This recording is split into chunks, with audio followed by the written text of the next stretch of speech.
Então, vamos lá. Carla, isso, né? Se você pudesse apresentar. Professor, parece que ela saiu. Deve ter, às vezes, caído lá.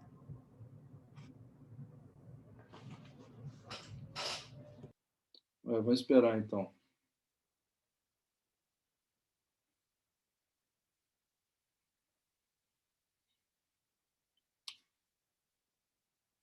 Laís entrando.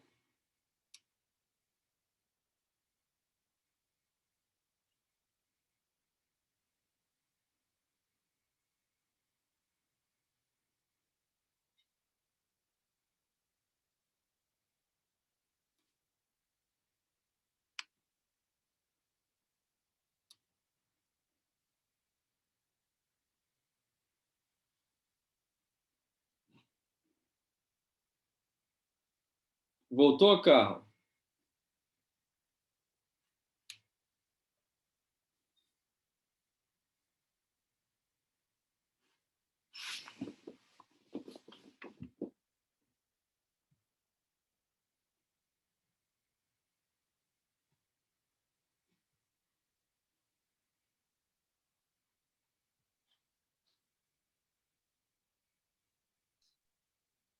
Desculpa, Pedro, probleminha técnico aqui. Vamos lá, eu vou compartilhar minha tela. Você está me ouvindo?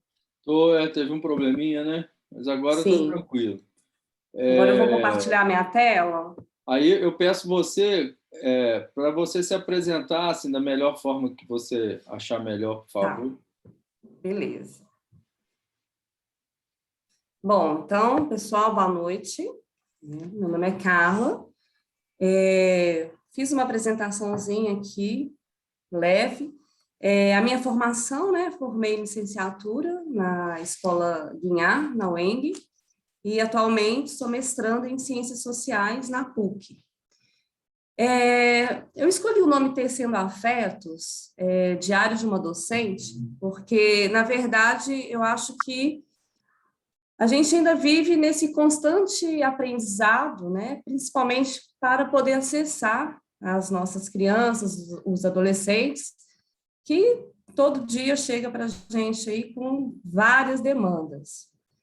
Bom, então, um pouco sobre a minha trajetória. Eu fiz meio que um alinhavo, né? Eu vou usar muito o termo da costura, do bordado, até porque no final da apresentação eu acho que vai ficar muito claro por que eu uso muito esses termos. Então, vamos lá. A minha pesquisa atualmente, né, cidades, patrimônio e identidades culturais, em uma determinada região aqui de Belo Horizonte. E a minha trajetória, como eu disse, né, esse alinhavo, eu peguei os lugares que eu trabalhei que foram muito marcantes e que eu acho que me trouxe muito aprendizado também, principalmente a descoberta de uma ferramenta para poder acessar, né, as crianças e os adolescentes de todos os locais que eu trabalhei. Então, a minha trajetória começa na escola integral, que era o contraturno do horário normal, como participei também do PIBID, na escola Hilton Rocha, que também foi um grande desafio, ali surgiu muitas questões, inclusive, até mesmo pela escolha, né? Será que é isso mesmo que eu quero? Será que ser professora é tão fácil assim, né? Depois eu fui para o CRES, para o CRAS, Centro de Convivência para Idosos, só que foi na cidade de Pará de Minas. Volto para Belo Horizonte, socioeducativo, que começa a minha trajetória no CAPUT, a CEPSI, que também é dentro da saúde mental, Belo Horizonte, e atualmente, desde 2015, sou professora do Colégio Santo Agostinho. Então, eu costumo colocar aqui, né, o ponto de partida, o começo. Como levar práticas docentes para crianças e adolescentes? Nas universidades, né, principalmente no curso de artes plásticas, nós formamos e achamos assim, poxa, já conheço todas as técnicas, né, então eu vou levar muita coisa para os meus alunos. Posso ensinar a pintar, bordar e tal, mas no meio do caminho a gente descobre que não é bem assim, né? Porque ensinar a técnica, ok, Mas e a relação, né? Como que a gente consegue acessar esses alunos, por exemplo, levando o desenho para alunos que não têm acesso ao material, para algumas instituições públicas que não têm recurso, né? Não tem material disponível para o professor trabalhar. E aí a gente começa a se questionar, né? Como assim? Como que a gente trabalha determinadas práticas artísticas com falta de material, com uma escassez, e aí a gente começa a perceber que a coisa fica muito mais complicada e que saber técnicas apenas não basta. Então, eu costumo dizer que a gente aprende a ser professor, principalmente, acho que isso depende de qualquer área, mas dentro das artes plásticas, a gente aprende a ser professor todos os dias ali, porque eu vi que as técnicas não seriam suficientes para trabalhar com tanto criança e adolescente. Então, eu começo, né, no contraturno do programa assistencial da Prefeitura de Pará de Minas e surge essa questão toda, né? Não tem material, e aí a gente começa a trabalhar determinada técnica e esse aluno, né, essas crianças, elas não te dão nenhum retorno, elas não verbalizam. E eu lembro que alguns alunos perguntavam assim para mim, professora, mas para que adianta desenhar? A gente chega em casa, não tem nem comida. Então, assim, para que eu vou desenhar? Isso vai ser útil para a minha vida? Onde? Né? Então, aí a gente começa a perceber que não basta apenas chegar com aquele sonho, né? Tipo aquela bagagem que você traz da universidade, mas e aí, o que você vai fazer? Então, gente, eu costumo dizer que tudo começa aqui, quando a gente percebe que sabe de nada, e é no dia a dia mesmo, a partir do que o aluno traz para a gente.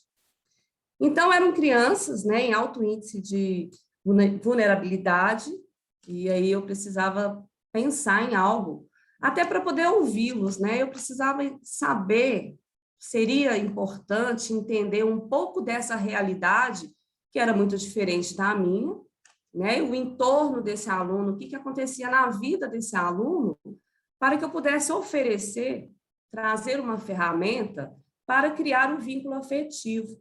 Porque eu percebia que ensinar desenho, e aí? O menino não falava nada, ele se fechava mais ainda, porque alguns né, sentiam ali uma certa dificuldade de aprender a técnica, e aí a coisa foi ficando complicada. Eu falei assim, eu preciso pensar num plano B, numa alternativa, para trazer esses meninos para o meu lado, né, para que a escuta e a fala pudesse transformar aquilo que eu tinha para oferecê-los em algo que fosse realmente, igual um desses alunos me perguntaram, né, o que eu vou fazer com isso? O que isso vai servir na minha vida?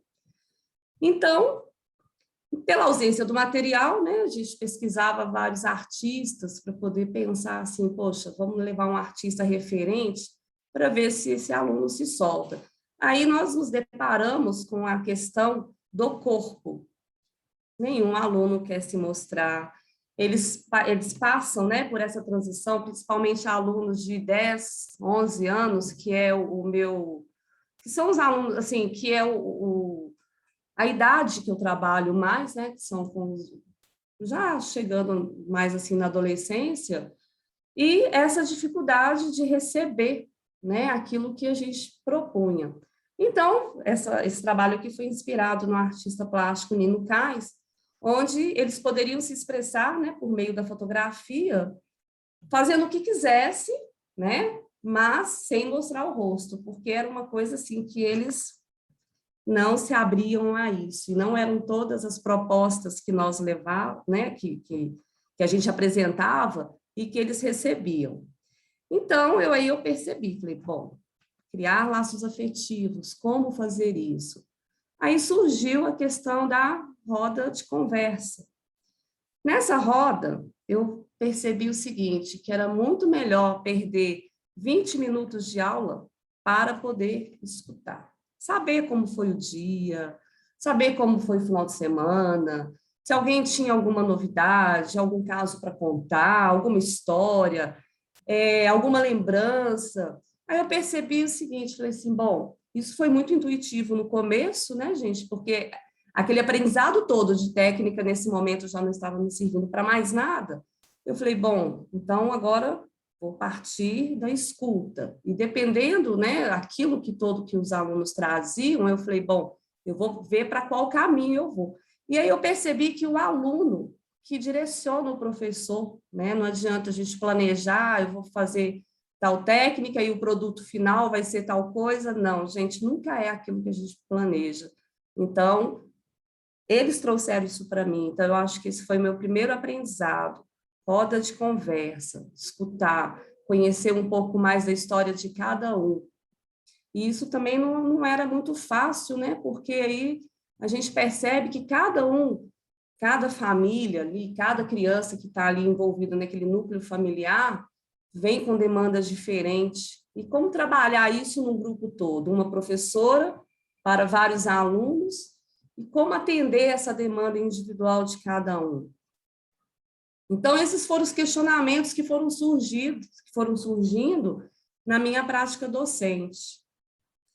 Então, eram muitos alunos que ficavam, né, aqui foi no CRAS, tinha um núcleo para atender as crianças dessas famílias.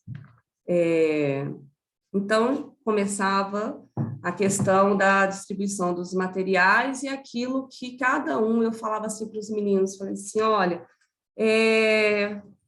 vamos pensar como que nós podemos nos expressar por meio do desenho. Como que você está se sentindo hoje, né? O que você gostaria de comunicar para mim, para o outro? O que você está sentindo? E aí eu comecei a conseguir, né? Comecei assim a perceber que o resultado estava sendo positivo, porque eu estava conseguindo acessar aquela criança, estava conseguindo criar esse vínculo afetivo. Foi o mesmo que aconteceu quando eu trabalhei no Centro de Convivência para os Idosos, a memória afetiva. Eu percebi que se eu chegasse, né, para um dos idosos e perguntasse assim, você tem alguma lembrança da sua infância, da sua adolescência, um cheiro, um lugar que te faz sentir bem quando você acessa esse lugar, essa lembrança. E aí, fazendo, independente da técnica, e a técnica já ficou em segundo plano, eles começavam a conversar, começavam a contar, começavam a se sentir, falavam assim para mim, nossa, professora, você me fez essa pergunta, eu agora lembrei tanto de quando eu brincava com barro, quando eu era pequeno, morava né, a casa que nós morávamos, que era na roça, mas tinha o barro, a gente nadava no rio, então eles foram se soltando. Então, quanto mais eles se soltavam, melhor ficava para mim, porque eu percebia que eu estava conquistando aquele aluno por meio da escuta. Aí eu falei, poxa, descobri, a escuta, né, é a minha maior ferramenta, é o que eu tenho, que eu posso levar e posso tentar atender um pouco mais assim da demanda individual de cada um. Aqui já foi um trabalho realizado na Central Psíquica, que entra uma característica muito grande, assim, que eu acho que também foi muito marcante, 20 pacientes em uma única sala. Eu não gostava de saber qual que era a questão, o tratamento ali de cada um, porque eu não trabalhava na parte terapêutica. Então, eu estava ali como professora de arte e eu tinha que lembrar que o indivíduo, por mais independente do tratamento dele, havia e existe uma potencialidade muito grande nesse indivíduo. Então, o que eu fazia? Como eu não sabia qual que era cada caso, eu já levava vários materiais, vários. Aí eu tinha material para pintura, tinha material para desenho, para costura, enfim, argila. E aí eu pedia que cada um escolhesse ali o que ele gostaria de fazer, por meio de qual material ele gostaria de expressar aquilo que ele estava sentindo. e o resultado foi maravilhoso. Então, 20 pacientes, 2 fazendo pintura, 2 no desenho, outros na argila, e a conversa fluía, o ambiente ficava leve, ficava muito tranquilo. Então, para mim, o que era mais importante era essa troca, né? Que era esse vínculo afetivo, não só dele para comigo, mas no grupo inteiro. Porque se o grupo está funcionando bem, os conflitos, né, são os mínimos possíveis. Então, eu deixava solto, né? Cada um poderia escolher a melhor forma de expressar. Nisso surgiu o bordado, que quando nós levamos... aqui outra coisa, gente. A gente também tem que, assim, né? O tempo inteiro pensando em várias possibilidades. Eu saía catando tudo quanto era coisa que sobrava. Pegava sobras de marcenaria, serralheria, utensílios que, tipo, um pratinho, porque a xícara já tinha quebrado, eu catava tudo isso. Falei assim, vou levar para os meus alunos. Isso aqui vai surgir algo, então, assim, eu vou oferecer tudo que eu puder. Então, surgiu o bordado, né? Vou mostrar primeiro, passar rapidamente aqui a argila, que foi bem tranquilo trabalhar também com a argila. Aqui tem trabalho dos alunos do Caput e do Centro de Convivência.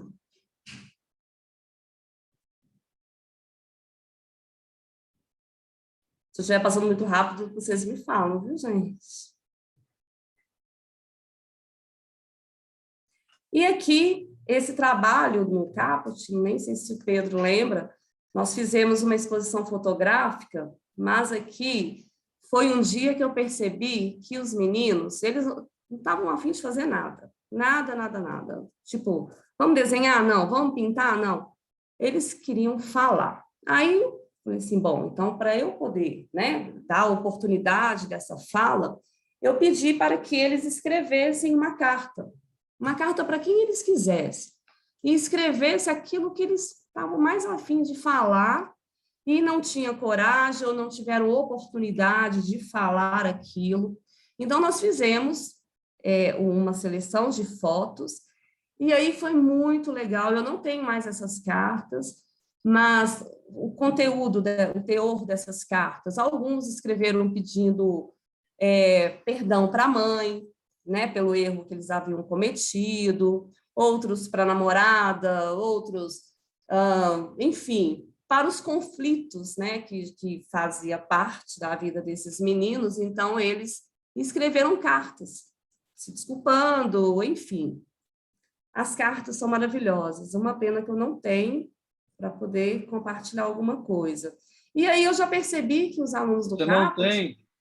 Não tenho, Pedro. Eu acho que o Múcio tem, eu acho que eu mandei tudo para ele na época. E aí eu percebi que os meninos do Caput, eles gostavam mais assim de tratar do agora, daquilo que eles estavam sentindo no dia. Então, não funcionava, por exemplo, eu planejar uma aula hoje, né? Eu vou fazer tal atividade hoje para dar sequência na semana que vem. Primeiro, porque alguns nem iam. Segundo, porque muitos se fechavam. Então, eu falei assim, bom, a partir de agora, o que eu oferecer para esse aluno vai ter começo, meio e fim no mesmo dia. Então, aqui foi na época que começaram as manifestações. Então, assim, eu falei, gente, então vamos criar cartazes. E aí eles faziam os cartazes. Então, assim, era tudo do seu dia, daquilo que eles estavam vivenciando no dia a dia. A argila deu um resultado muito bom também. Eu acho interessante, assim, né, a forma que eles expressavam o corpo, né, porque o corpo ali desses adolescentes é uma relação, né, a relação desse adolescente com o próprio corpo, até nos espaços fechados também, é muito complicado nessa idade. Então, eu falei assim, então agora vamos para determinadas partes dos corpos, né, o que vocês querem expressar. Aqui foi um trabalho também que buscava a escuta, só que, neste caso, desse grupo específico, nem falar. Eles não falavam. Eu falei assim, então tá bom. Então, vamos fazer o seguinte, a diretora dessa escola, a cantina ia passar por uma reforma, eu perguntei para ela, falei, se eu posso usar, enquanto ainda, né, não foi reformado, esse espaço aqui para poder escutar os meninos, mas eles precisam de um espaço onde o que eles escreverem aqui não haverá julgamento, punição. Eu quero testar essa liberdade que nós vamos dar para esses alunos de falar qual é o seu desejo, qual é o sonho que cada um tinha. Gente, surgiu muita coisa interessante, muita coisa, e foi bem legal esse trabalho também. Eu lembro que nesse caso aqui teve um menino que ele escreveu assim, que o sonho dele era que o cardápio da cantina fosse melhorado, porque ele não aguentava mais comer a mesma comida todos os dias. Lá era o único lugar que ele tinha para se alimentar. Então, vou passar aqui um pouquinho mais rápido. Então, o autorretrato, a pintura. Quando eu chego nessa parte aqui, já é um trabalho que eu comecei a desenvolver, né, para finalizar, lá no Colégio Santo Agostinho, que nós percebemos que os alunos do 7º ano, eu dou aula para o 6º e para o 7º, eles estavam passando por várias questões e cada vez mais se fechando, os outros professores de outras disciplinas compartilhavam questões, falavam assim, gente, eu não sei o que está acontecendo com o Pedro, com o João, então, assim, o que a gente pode fazer? Aí eu fui e pensei, falei assim, bom, o bordado já funcionou em outras situações, né, onde a ausência da fala estava muito grande, e aí eu levei o bordado para os meninos, e independente de ser menino ou menina, a adesão foi total, tanto que a partir dessa intervenção, a minha supervisora liberou para mim uma oficina de bordado, né? E aí nós começamos a trabalhar a questão da identidade, bordado. E, para finalizar, chegamos à questão, né, do vestido casa, também tudo produzido pelos alunos. E o vestido memória foi o último trabalho que nós realizamos, que foi até... Eu fui classificada para poder produzir um audiovisual pelo Itaú Cultural, que é um projeto chamado Infâncias Plurais, e tem o depoimento das alunas, só que eu não posso compartilhar, porque é um material que ainda vai ser, né, vai ser liberado ainda pelo Itaú, então, por enquanto, eu só pude mostrar aqui uma foto do vídeo, né, que foi feito, e com o depoimento dessas alunas, dizendo tanto que essa oficina foi importante para elas, né, dentro desse contexto, assim, da fase mais difícil que cada uma estava passando. E é isso, gente, acho que eu falei muito rápido, mas o tempo passa rápido demais também, então eu acho que deu uns 20 minutos. É isso que eu tenho para compartilhar. Carla, obrigado pela sua fala. Já tem uma pergunta aqui da Laís, mas eu não sei se o pessoal chegou agora.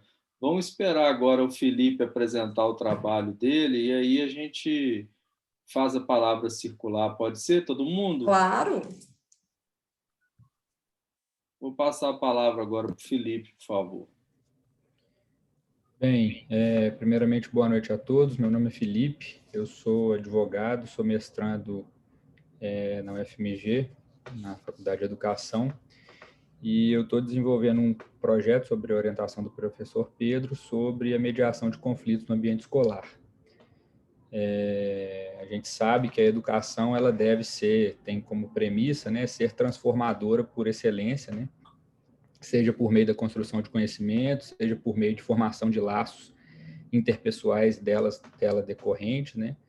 E o viés transformador da educação, ela alcança, inclusive, as experiências relacionais entre os alunos, pais, educadores, e desta com toda a comunidade escolar em seu entorno, né? E são essas experiências relacionais que permitem a formação do tecido social essencial à formação do próprio sujeito, né?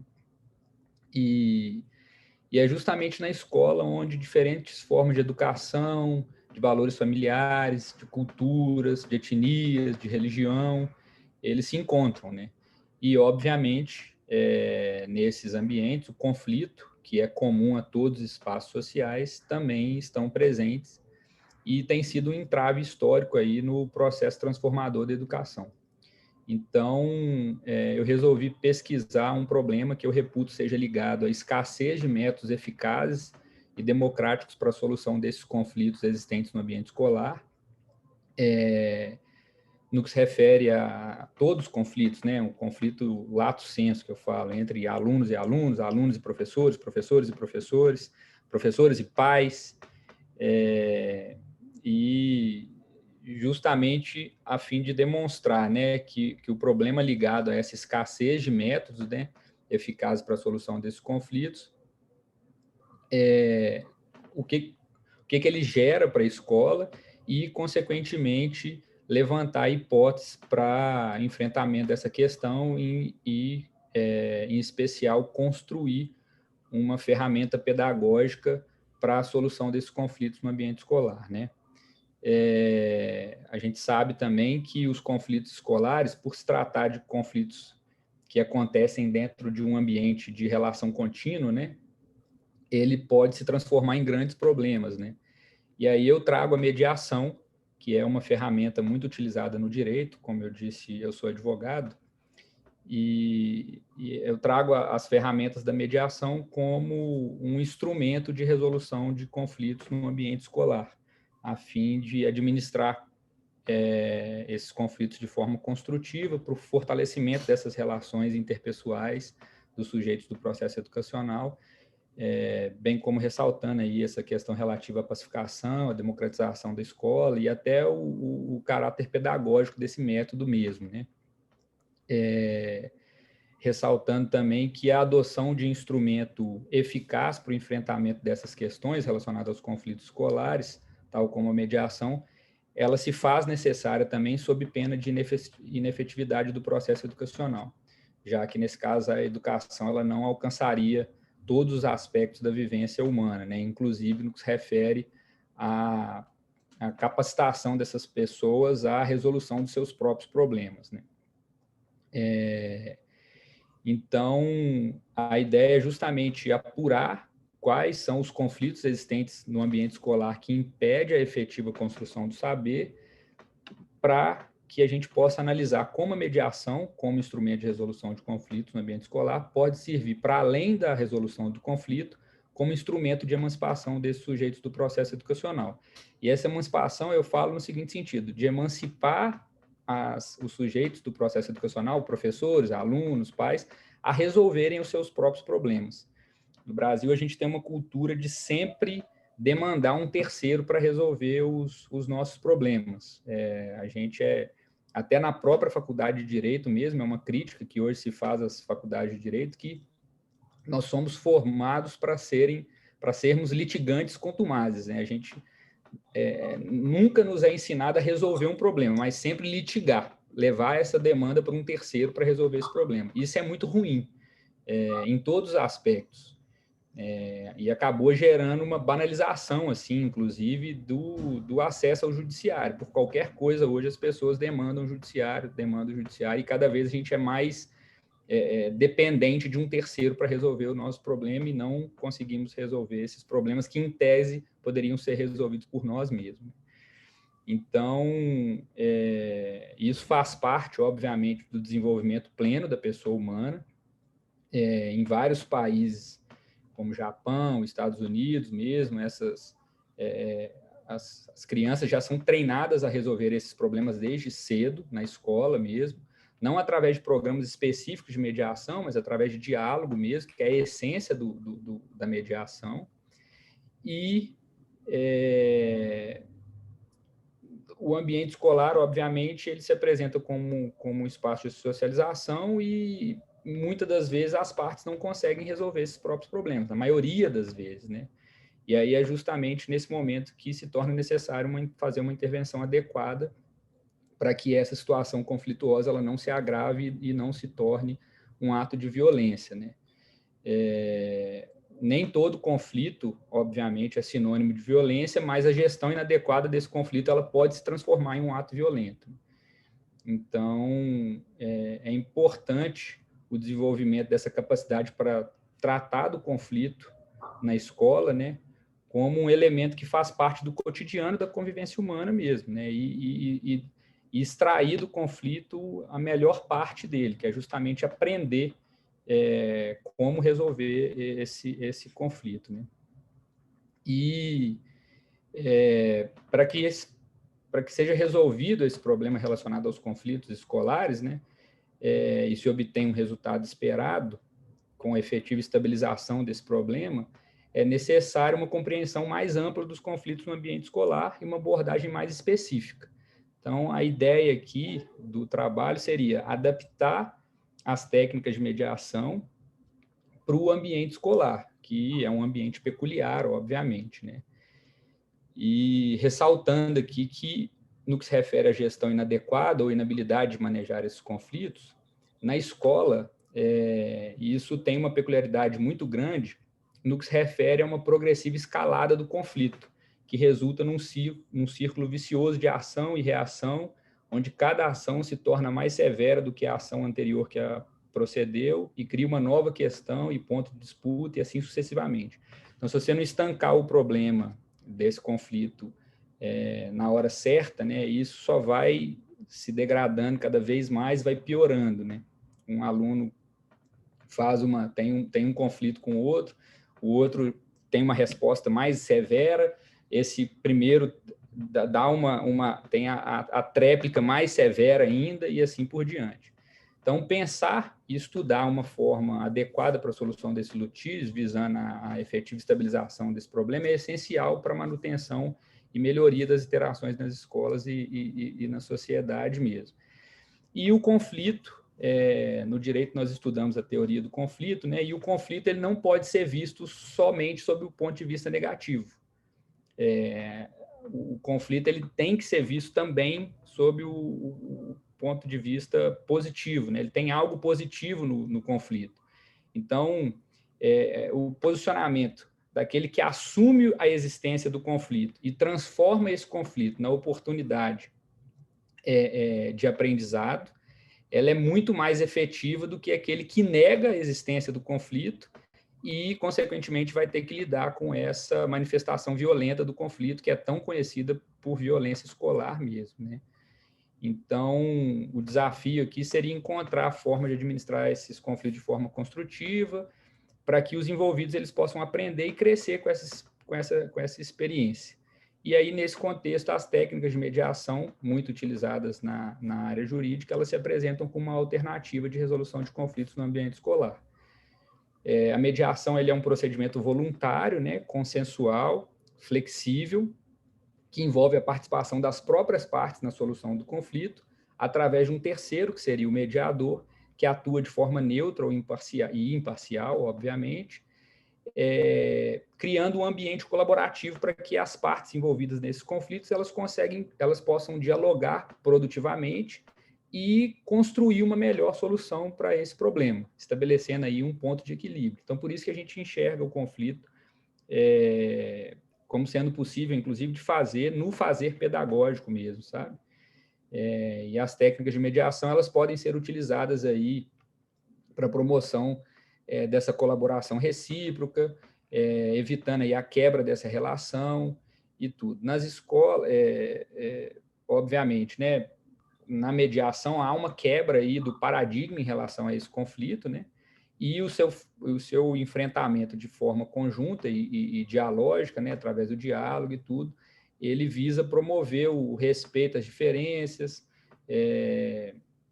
com o respeito com o outro, obviamente, e transformar a resolução de conflito em algo positivo realmente, onde todos, no final desse processo de mediação, saem ganhando por terem a oportunidade de ter produzido conhecimento mutuamente. O objetivo também da mediação é dar autonomia para as partes, para resolverem seus próprios problemas, né? E o mediador, ele busca aí encontrar alternativas para resolver esses problemas e orientar as partes a resolverem esses litígios eventualmente que possam vir a surgir, né? E aí, só para ressaltar, antes de falar da parte mais prática, que o parecer que aprovou a Diretriz Nacional da Educação de Ensino de Direitos Humanos, em consonância com a Constituição, ele abordou o conflito como possível de ser mediados no próprio fazer pedagógico.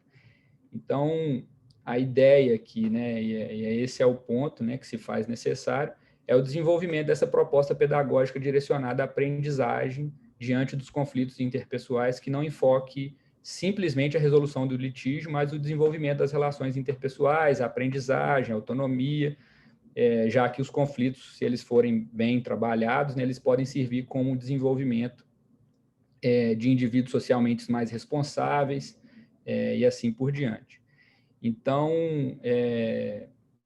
a minha pesquisa ela gira em torno disso, e a ideia seria trazer as técnicas de mediação para dentro da escola, oferecendo, a princípio, treinamento. Primeiro, identificar os conflitos, as peculiaridades dos conflitos escolares, e oferecer aí um treinamento, a princípio, para os professores, com acompanhamento no início, obviamente, e, posteriormente, criar uma junta de mediação nas escolas, com um representante do corpo docente e discente,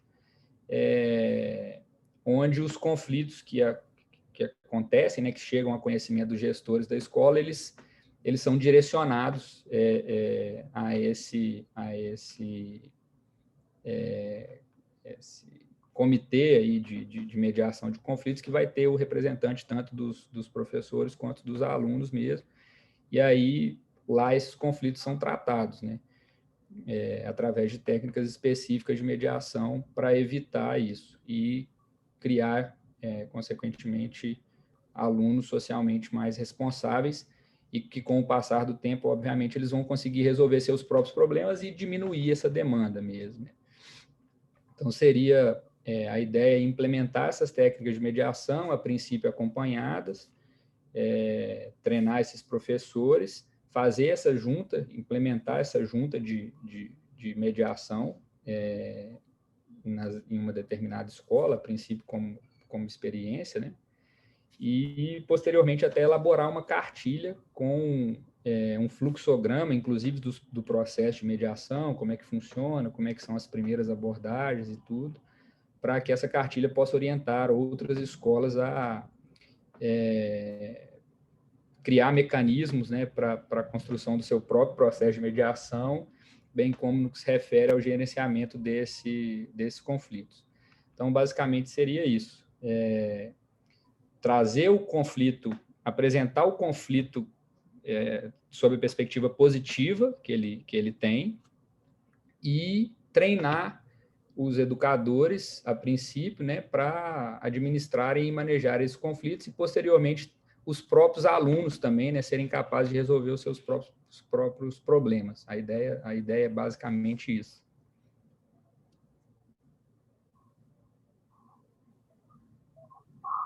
E é isso, Felipe? Isso. Então, pessoal, vou agradecer a fala do Felipe e da Carla, né?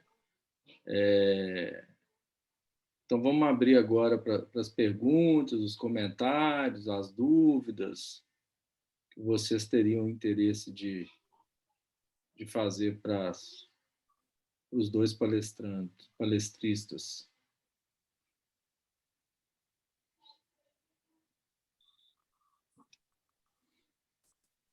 Quem puder abrir o vídeo para a gente ver também agora, quando for fazer pergunta.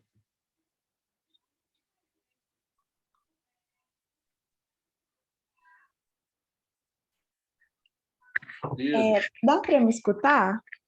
Laura, dá. Eu não estou conseguindo abrir o meu vídeo, não sei porquê, mas eu não sou muito acostumada com Zoom.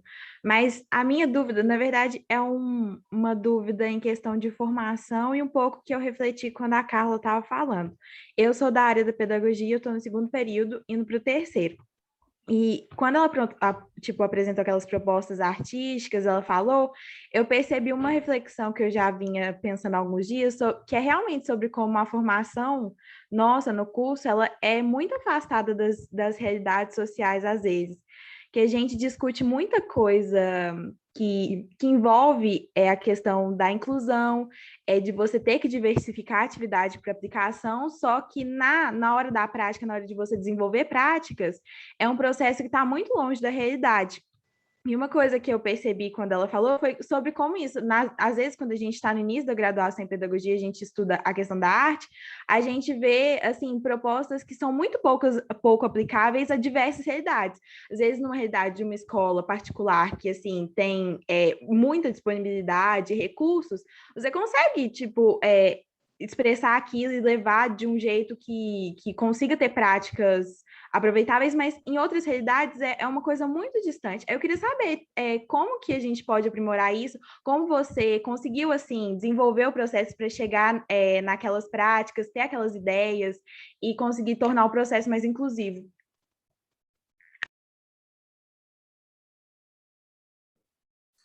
Bom, Laura, eu costumo dizer que até hoje eu ainda estou nessa trajetória, né? Uma coisa, assim, que eu vou ser muito sincera, tanto acredito eu que principalmente os alunos de pedagogia, porque acho que só tem acho que um semestre, né, de arte, se não me falha a memória, já no começo desconstruir tudo aquilo que está disponível aí como atividade.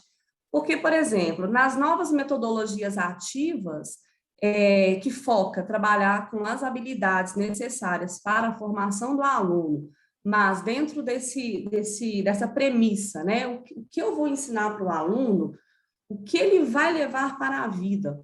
Então, por exemplo, adianta eu trabalhar somente barroco? Falar sobre o período, as características do barroco, por exemplo. Tá, beleza, ele pode até usar isso lá na frente, lá no Enem, mas o que acontece? Se a gente traz essa habilidade necessária, mas que a gente também tem que pensar na formação desse aluno, o que esse aluno vai fazer com isso lá na frente? A gente une, por exemplo, a fotografia.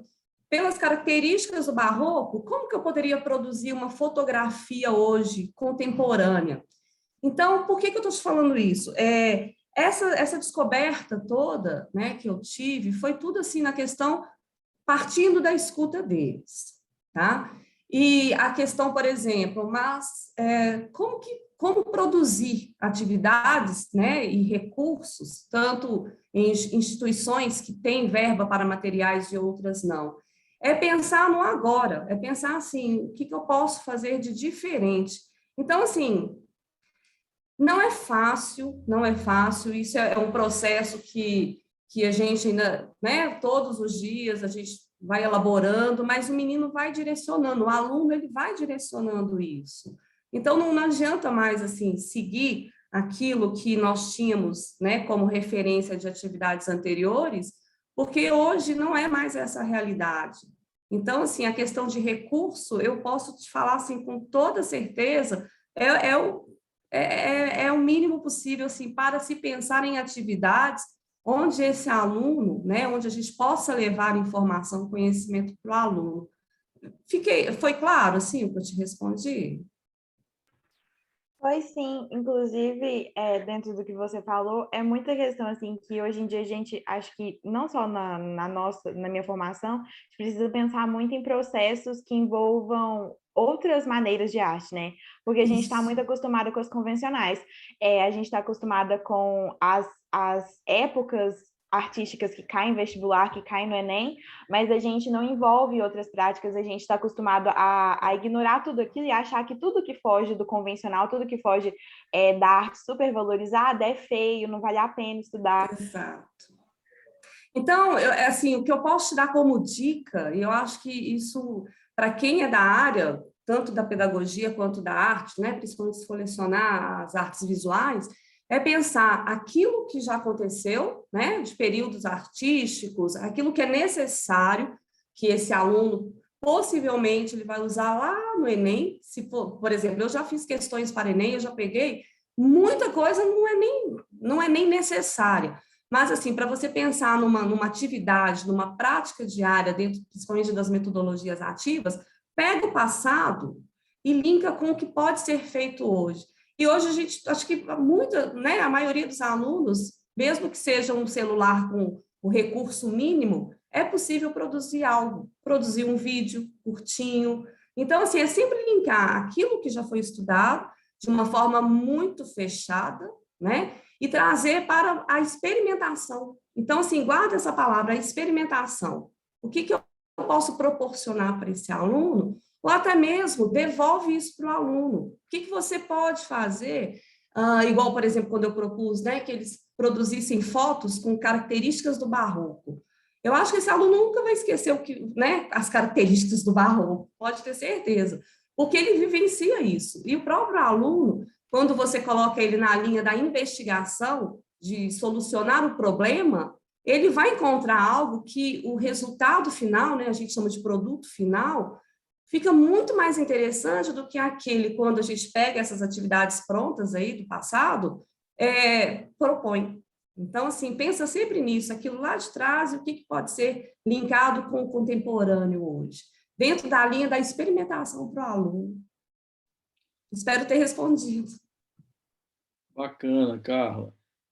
Eu me lembro de uma oficina que você fazia lá no Caput, né? Eu e a Carla, nós fomos colegas lá no Caput, né? Eu trabalhava com a área da psicologia e da psicanálise, que é essa instituição que trabalha com adolescentes em situação de vulnerabilidade social, e ela fazia as oficinas de arte, de educadora social. Eu me lembro que você fazia você pedia os alunos os jovens para desenhar, e aí eles não podiam usar borracha. Queria que você falasse, não podiam apagar. Eu queria que você falasse dessa oficina que você fazia, e qual que era o intuito dessa questão de não poder apagar. E eu faço até hoje. Olha só, nas artes visuais, né, nós aprendemos o seguinte: a borracha é proibida, porque não existe o errado quando você está criando algo. Às vezes, aquilo que o aluno considera um erro pode ser a solução. Então, eu sempre falo isso com os meus alunos: olha, zero borracha, esquece que a borracha existe. Se você planejou fazer algo e você acha que riscou para além ou que precisa desmanchar isso aqui, não. Você vai criar algo a partir disso que você considera erro. E o resultado era muito melhor. E quando esse aluno percebia, ele falava assim: ué, professora, não é que você está certa? Eu falei: gente, não existe o errado, né? Precisa ousar, precisa acreditar que esse suposto erro, ele pode te trazer um resultado muito melhor. E o resultado sempre era melhor. Então, zero borracha, viu, gente, para atividade de arte. E também um pouco isso, né? Você trabalhando com adolescentes infratores, que tem essa questão do erro, da punição, né? Para eles não verem que eles estão fazendo uma coisa errada, mas inventar a partir daquilo que eles poderiam ver como algo errado. Né? Sim, dá uma solução, ou eu costumo dizer, dá uma segunda chance para o seu desenho, né? Para aquilo que você está produzindo. Então... Agora, uma outra questão, Carla, é que a gente trabalhou aqui textos do Octaviani, que trabalha a questão social, do Foucault, que trabalha a questão do vigiar e punir, um texto também da oficina do Gustavo. Você lembra do Gustavo Jardim, que trabalhou com vídeo com os jovens e que fez um filme com os jovens? Eles assistiram também agora o lançamento do livro do Desembola. Não sei se você acompanhou ali também o lançamento do livro do Desembola. Alguns textos de psicanálise, o texto da Djanira Ribeiro, Lugar de Fala, do Paulo Freire também, sobre a questão da praxis, da pedagogia do oprimido. Como que você, nessa experiência sua, né, de produzir algo ali da roda de conversa, né, como que você se apropria um pouco desses conceitos, por exemplo, da Djanira Ribeiro, que trabalha um pouco a questão do lugar de fala, das questões sociais, por exemplo, a questão de ser negro, de ter uma orientação sexual diferente. Você percebe um pouco essa dimensão política, vamos dizer assim, nas intervenções que você fez, dependente do grupo, né, que você foi, vamos dizer assim, desde o céu, com alunos do Colégio Santo Agostinho, até o inferno, com o menino que está com medida socioeducativa. Como que você percebe essa questão política aí, né, colocada nas intervenções que você fez como educadora? Olha, Pedro, isso é muito complicado, né? Porque por mais que eu tenha transitado, né, desde lá do socioeducativo, das crianças, né, alto índice de vulnerabilidade, eu percebo que a questão, independente do local, ela existe. Então, não é porque vem de uma classe média, né, mas assim, com mais recurso, essas questões permanecem. Então, o que eu falo assim para os meus alunos, eu peço para que eles se expressem e escolha a melhor aquilo que eles se sentem mais confortáveis. Então, por exemplo, os meninos do socioeducativo não, do CRAS, do CREAS, por exemplo, eu pedia que eles escrevessem, ou que fizessem vídeo do local, né, onde aquele local que você habita, onde você se sente confortável. E quando eu pedia para apresentar, né, a gente sempre fazia assim, eu costumo falar isso até hoje, inclusive, olha, quando alguém traz algo para mostrar, o outro, né, quem está ouvindo, se não tem nada assim que possa falar, que vá complementar algo de positivo, então só escuta. Porque eu percebia que no começo surgia muita crítica pelo jeito que cada um escolhia, né? Pela escolha que cada um, porque a gente já percebia que internamente ali já tinha muitas questões, inclusive no jeito de vestir, né? No jeito de falar. Então, eu sempre trago eu dou essa liberdade para que cada um seja do jeito que é. E peço para que quem está assim, em torno, né, desse grupo, que acolha e receba também dessa maneira. Então, assim, é a questão mesmo das expressões, qual manifestação que te deixa dentro desse local que você se apropria, né, que você se encontra e que você se mostra verdadeiramente como você é.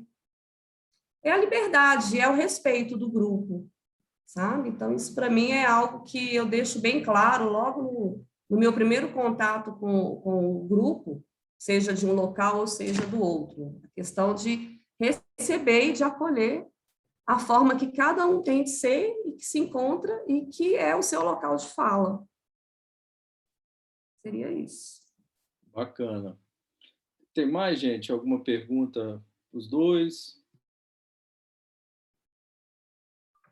Professor, rapidinho, só porque a Ana Beatriz pediu para te falar que ela não está aqui, porque ela está chegando em casa, está dentro do ônibus. E, Carla, eu queria saber aquela oficina que você falou que fez no Santo Agostinho, em que ano que ela foi? Foi no 9º ano, né, que você fez? Olha, eu comecei essa oficina em 2019. Final, foi no começo de 2019. Aí depois, com a pandemia, as minhas alunas, né, os meus alunos continuaram com esse desejo de continuar fazendo os grupos de bordado, né? Então, esse trabalho final, que foi para o Itaú Cultural, já foi desenvolvido de forma remota. Então, por isso que, no caso, o audiovisual que foi produzido, foi possível apenas pelo áudio das alunas, né? Mas esse trabalho do vestido casa, por exemplo, e essas oficinas de bordado, elas tiveram início em 2018. E se mantém até hoje, na verdade. A gente já está a pleno vapor. Ai, gente, parece só tirar meu gato aqui. Interessante também, né, Carla? Como que tem algo ali do feminino, né? São oficinas que captura um pouco algo da feminilidade, né? Como que é uma oficina que tenta transformar, a partir da arte, algo de uma linguagem que diz dessa questão da feminilidade, né? Sim. Você percebe isso na fala também das meninas? Percebo, e uma outra coisa também que eu percebo, quando eu desenvolvi a costura, o bordado, com os meus alunos menores, a participação dos meninos foi, assim, surpreendente. Neste caso, eu desenvolvi com alunos de 9 anos, né? Eles não tinham não têm ainda, né, essa noção de que a costura é para menina, o bordado é para menina e menino não pode. É algo que neutraliza, ou seja, está para além da técnica. Eles não se colocam nesse local, que isso não pode para menino. Não, muito pelo contrário. Eles traziam recordações, por exemplo, do encontro, dos momentos que vivenciaram com os avós. Então, isso foi até assim, bastante, foi recebido com bastante surpresa por mim, porque primeiro que eu não pensava nessa questão, a menina não vai querer bordar, né? Não pensava. É algo que está linkado com a arte, é uma técnica, e que muito mais estava envolvido ali, né? Que é a troca de conversa, a troca de experiência, a troca de memória. Então, isso também serviu para unir o grupo, independente de ser menino ou menina. E a questão, por exemplo, da feminilidade das meninas, isso fica muito evidente também, porém, bem, assim, um pouco menos nessa questão assim, surge muito mais, sabe, Pedro, nessa questão afetiva, de memória afetiva mesmo, do que dessa definição desse local ali que cada uma se coloca, né, como menina. Eu não sei se é por conta da idade, né, porque eu trabalho com alunos de 11 algo e do 12. terceiro ali que remete não à questão feminilidade, mas às experiências. Não, as experiências e a oportunidade. Eu vou me apropriar agora da fala de uma ex-aluna minha. Ela falava assim, professora, é o melhor momento, porque aqui eu consigo ser eu consigo falar, consigo me expressar, e, além de tudo, tem alguém para me escutar. Então, não era propriamente dito a técnica, mas era o momento, era o encontro, sentar ali, né, ficar num espaço, a gente ia para o lugar aberto, a gente ia para a nossa sala de arte, então era estar junto um do outro, né, tanto o menino quanto a menina, e ali, tecendo, né, por isso que eu gosto muito de usar esse nome, né, tecendo ali as suas memórias, as suas experiências e aquele desejo absurdo de falar, de se colocar no mundo. Bacana. Laís? Voltando à idade, você acha que era, tipo assim, quanto mais velhos eles eram, era mais difícil propor as atividades, interagir ou não? Não. Eu acho que depende muito assim. Por exemplo, né, os meus ex-alunos que hoje estão no ensino médio, eles me param até hoje e falam para mim, professora, que saudade daquela aula que você ficava lá com a gente bordando, conversando, ou seja, por isso que eu costumo dizer de novo, era o momento da escuta. Então, assim, como era a oportunidade que eles tinham para falar, a técnica era o que menos importava. Então, assim, e outra coisa também, os menores também, assim, super compram a ideia, que eu acredito também, assim, né, pela minha vivência, esse período todo, que também é estar junto ali, sabe? Trocando ali, contando história, falando um pouco sobre si. Aqui tem um comentário da Andréia, do Egito. Incrível a experiência do bordado, Carla. Produzimos o vídeo sobre um projeto de docência que vai ser apresentado à Prograde, tendo como referência a técnica do bordado livre, adaptável, a variados tipos de tecidos e aberta a diversas possibilidades, assim como percebemos na formação entre pares. Não foi com criança, mas gerou muito interesse da equipe. Ah, que bacana, Andréia. Aqui, eu sugiro também tentar o alinhavar, né, o bordado no papel. Quando eu levei isso para os alunos, eles ficaram pensando assim, impossível bordar no papel. Papel para escrever e para desenhar. Eu falei, não, a gente também não escreve no tecido? Vamos experimentar? Então, assim, possibilitar, sabe, explorar outros materiais que, né, que não estejam tão interligados assim. Que legal que essa experiência também, né, pelo que a Andréia está dizendo aí, também gerou interesse da equipe.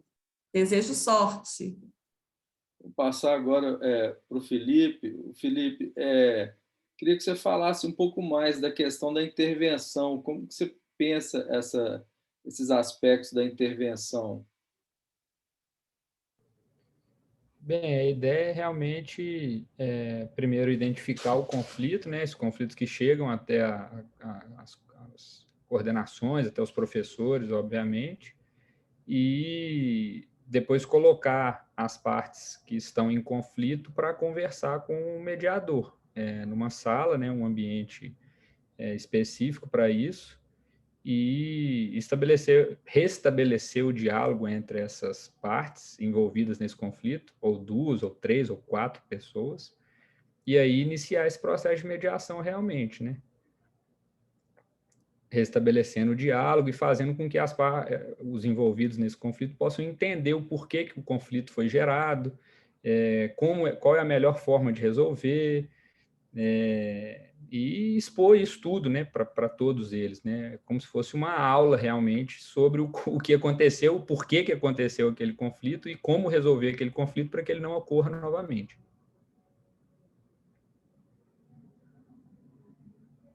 Se a gente for pensar um pouco nessas questões relacionadas ao conflito, questões sociais, questões de gênero, raça, classe, né, como que isso pode ser trabalhado com os adolescentes? É de uma maneira expositiva do professor falar e esclarecer isso?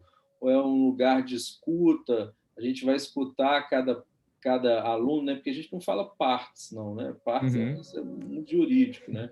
Na verdade, partes envolvidas, né? As pessoas envolvidas nesse conflito, né?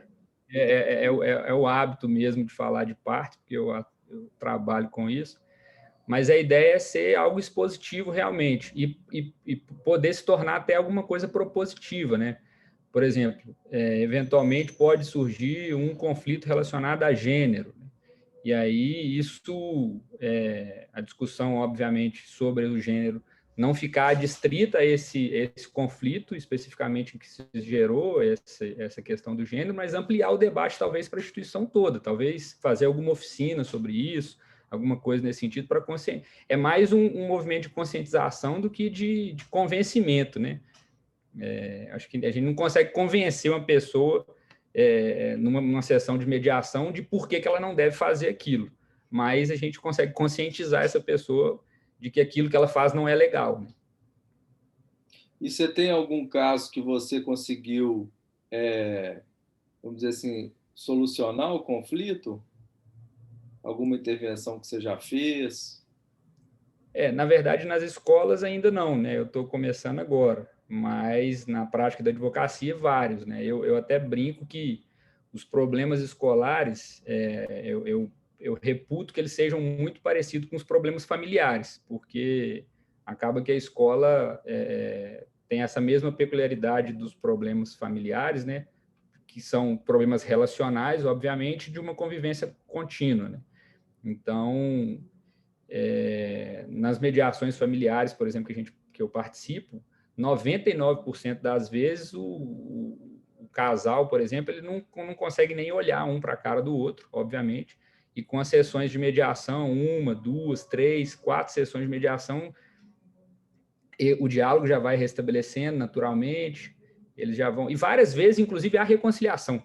o processo de mediação ele é encerrado porque o casal se reconcilia e não tem mais processo de separação, por exemplo. Eles resolvem permanecerem juntos, né? Tipo, eu posso botar em termos percentuais aí de uns 40% isso acontece, sabe? Entendi. Então, realmente,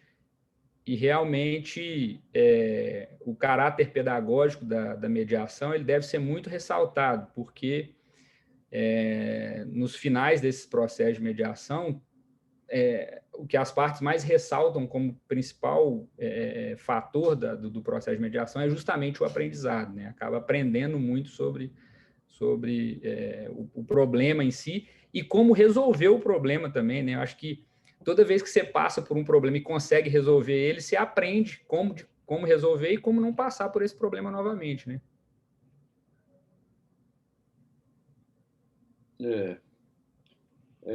A Júlia levantou a mão. Você quer perguntar alguma coisa, Júlia?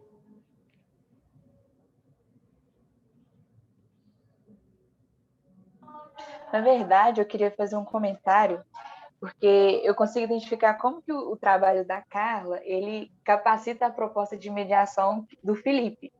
Estou falando isso porque durante um tempo eu fiz tratamento com psicólogo e eu acredito que essas mediações envolvem muita psicologia, onde você vai escutar o sujeito, o que ele tem para dizer. E nesse tratamento, a psicóloga ela utilizava muito técnicas de desenho, de pintura, onde ela me dava materiais e ali eu desenhava, e ela me deixava bem livre para fazer o que eu quisesse. E durante esse processo, ela me fazia perguntas, ela conversava comigo, e eu me sentia super à vontade. Então, eu acho que quando a gente traz essa prática artística para capacitar os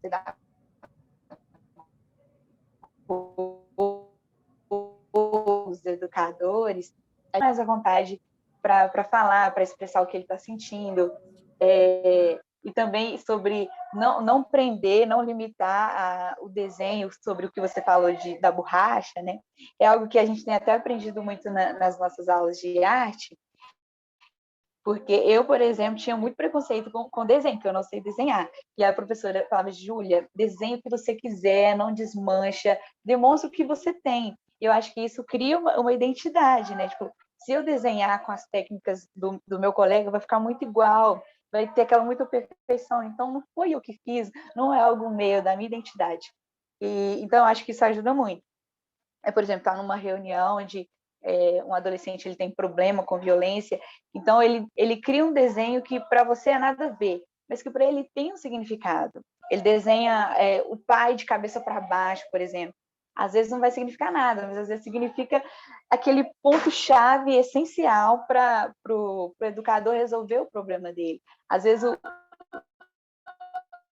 é uma viagem aqui, mas às vezes o pai que está de cabeça para baixo tá batendo naquele menino e fala, não, deixei o pai de cabeça para baixo porque ele não merece estar no meio familiar. Algo assim, entendeu? Então, quando você traz a arte para esse meio, você tem o poder de solucionar os conflitos dentro de sala de aula, às vezes o conflito com a família. Então, eu consegui identificar isso.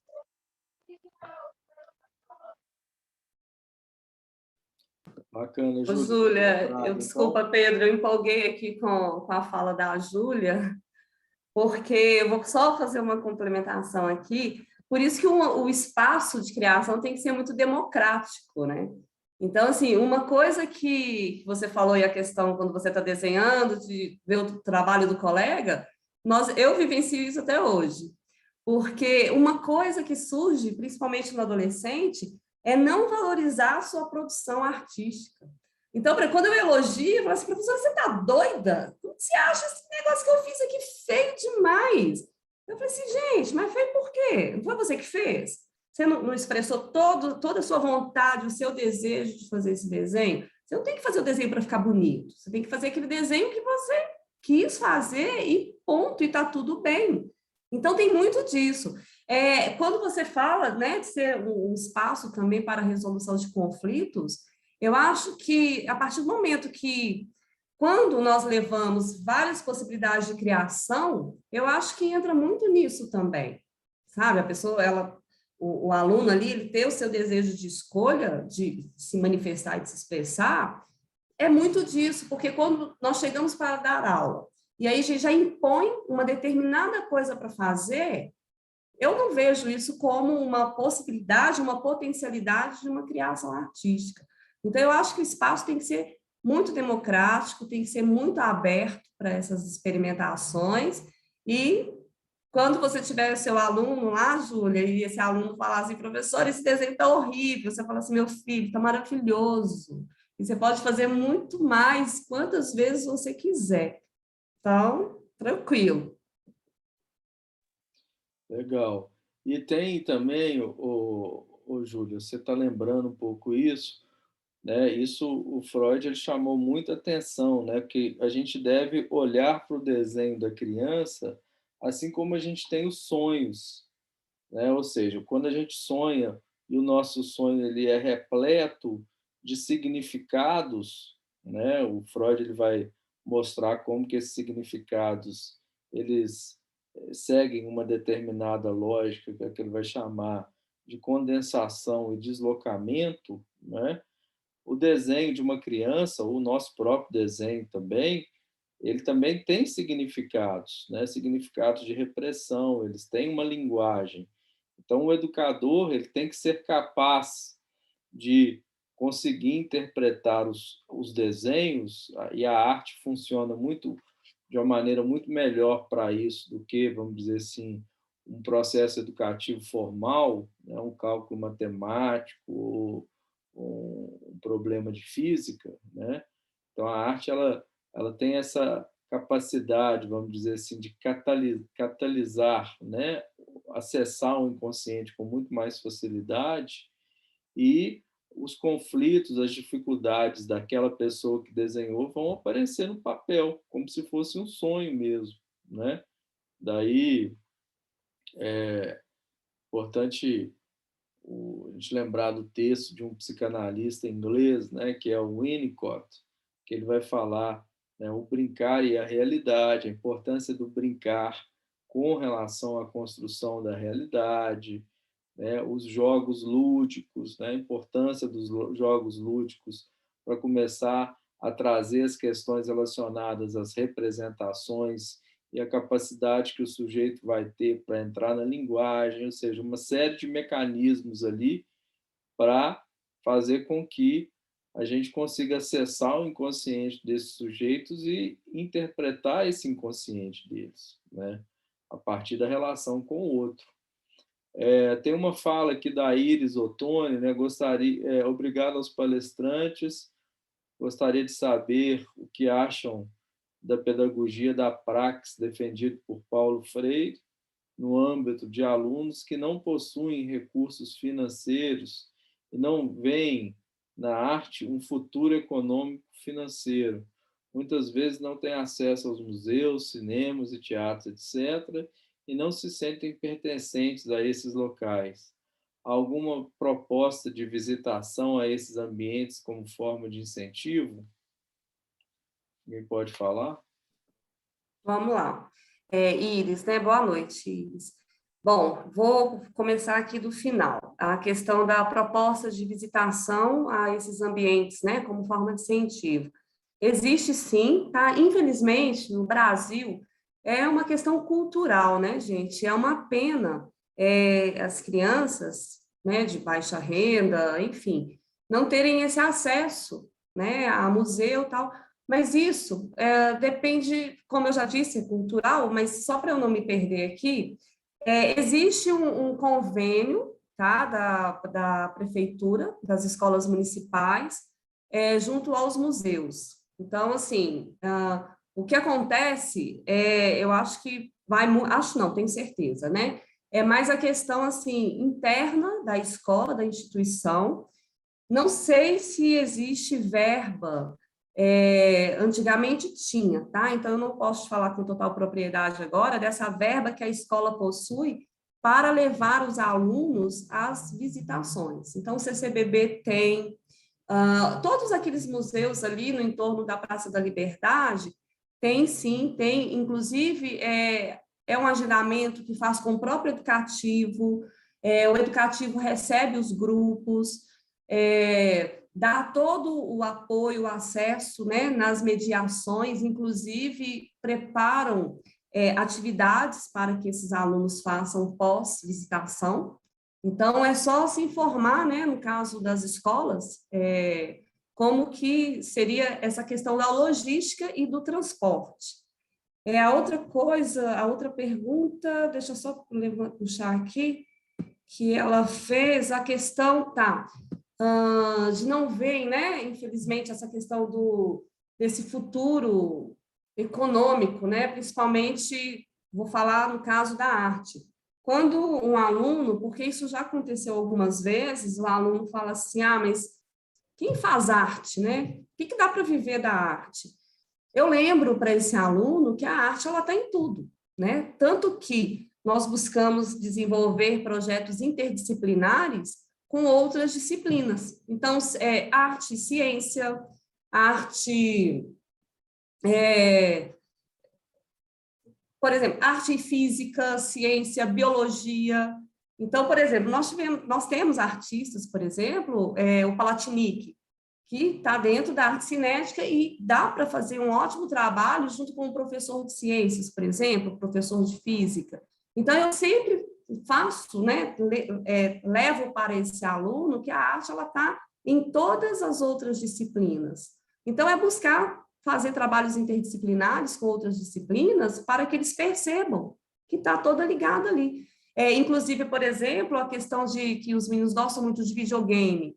A arte está muito inserida também nessa área, hoje em dia, né? de criar jogos, enfim. Então, é só pensar essa junção, que elas caminham juntas, cada uma dentro ali da sua área, mas elas se conectam. Eu acho que eu respondi, deixa eu ver, só ver aqui. É isso mesmo. Bom, espero ter respondido, mas eu acho que é isso mesmo que eu falei. Inclusive, vocês, né, que são alunas, só para fechar, Pedro, eu falo demais, gente, desculpa. Mas, olha, dicas, por exemplo, igual, acho que foi a Laís que me perguntou, essa questão de pensar atividades, se vocês fizerem uma catalogação dos museus que nós temos, né, mesmo, principalmente com a pandemia, isso ficou muito possível. Entrar na parte do educativo, essas instituições, elas disponibilizam material para professor, material pedagógico riquíssimo e que requer pouco recurso. Então, por exemplo, para quem vai trabalhar em escola pública, que a gente, né, não tem muito material, as propostas, as práticas artísticas que os museus eles disponibilizam, sim, fácil acesso e é um trabalho muito bacana. Então, fica uma dica aí também para quem quiser pesquisar um pouquinho mais sobre possíveis atividades, assim, com recurso quase zero, praticamente. Andréa do Egito completou aqui, falando que isso me lembrou quando eu era monitor na estação ecológica da UFMG, a coordenadora de lá cobrava apenas dos alunos de escola particular e cobrava muito, kkkk, sempre aumentava. Isso para que a gente tivesse como bancar os alunos de escolas públicas lá dentro e continuar com o projeto sem problemas financeiros. Não esqueço de uma escola que visitou os alunos, ficaram encantados com os materiais de arte de lá. Nessa mesma visita, um aluno me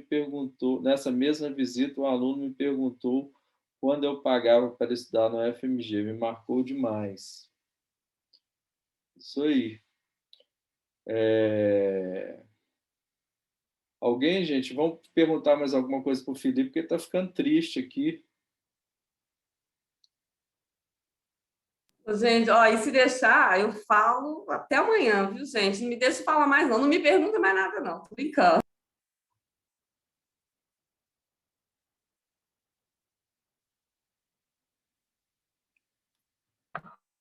Ô, Carla, você tá mutada. Você... As práticas teatrais para resolução de conflitos também são bem utilizadas. Poucas, mas é algo que já está mais acessível. Basta, né, um mediador que consiga fazer esse trabalho. Bem lembrado. Com certeza. Já tem pesquisa, isso né, aí talvez até um caminho que vai ser muito bem recebido na FAI, né? Você trabalhar Augusto Boal, por exemplo, para trabalhar a resolução de conflito. Ia ser demais. A resolução de conflitos tem muitas coisas muito interessantes. Recentemente foi publicada uma pesquisa de uma mestranda da Universidade Federal de Santa Catarina, em que ela fez uma experiência de colocar... ela era servidora do Tribunal de Justiça, tem várias coisas muito interessantes, casos de sucesso nessas mediações de conflito, né? E ela fez a experiência de colocar, tipo, antes das audiências, né, de começarem as audiências mesmo, para resolver um conflito, há uma sessão de mediação. Obrigatoriamente, o juiz tem que tentar conciliar as partes, né? Isso está previsto no Código de Processo Civil mesmo. E ela fez uma experiência de colocar um pote com bala, chocolate, tudo e tal. E aí aumentou substancialmente o número de acordos firmados nessa vara, né? Tem várias coisas muito interessantes. E aí a medicina explica isso, né? Que quando você está com índice glicêmico mais alto, você fica mais propenso a fazer acordos, a ceder, a reconhecer erros e tal. Então, isso são várias práticas assim que podem ser levadas para a escola também, né? Criar um ambiente bem aconchegante mesmo para conseguir resolver esse problema de uma forma legal e não de uma forma pesada, né? De imposição, de advertência mesmo, de suspensão e tudo, mas tentar resolver o problema de uma forma leve, né? Ou não de uma forma leve, mas trazer isso, uma outra linguagem para, né, as pessoas conseguirem se desvincular um pouco daquela pessoa encarnada ali que ela odeia, vamos dizer assim, né? Exatamente. Eu falei leve de uma forma ampla, assim, né? De tornar um ambiente mais pacífico mesmo, né? Com menos imposição e mais conversa mesmo.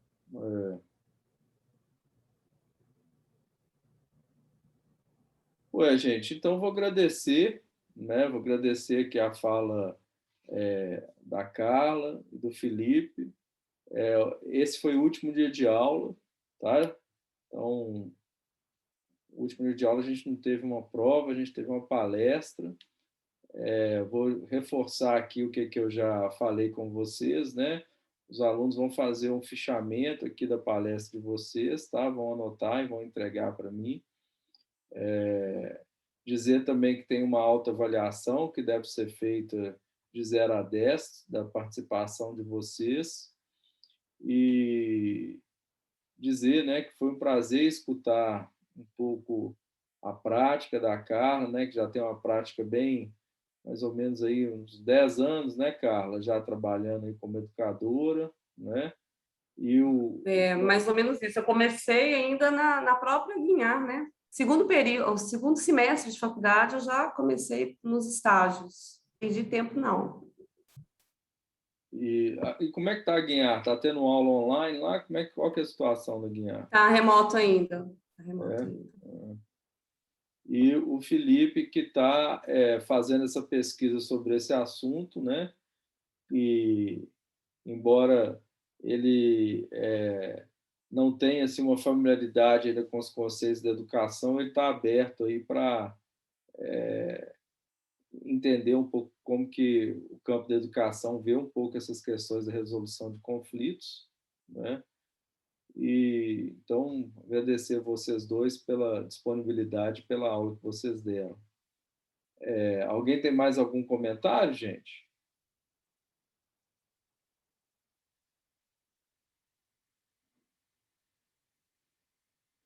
Então é isso. Boa noite então para todos e todas. A gente conversa aqui no grupo do WhatsApp, tá bom?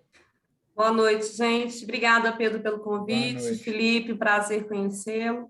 Meninas, boa sorte aí na jornada de vocês. Um abraço. Tchau, gente. Obrigado. Boa noite, gente. Muito obrigada. Boa noite. Tchau. Boa noite.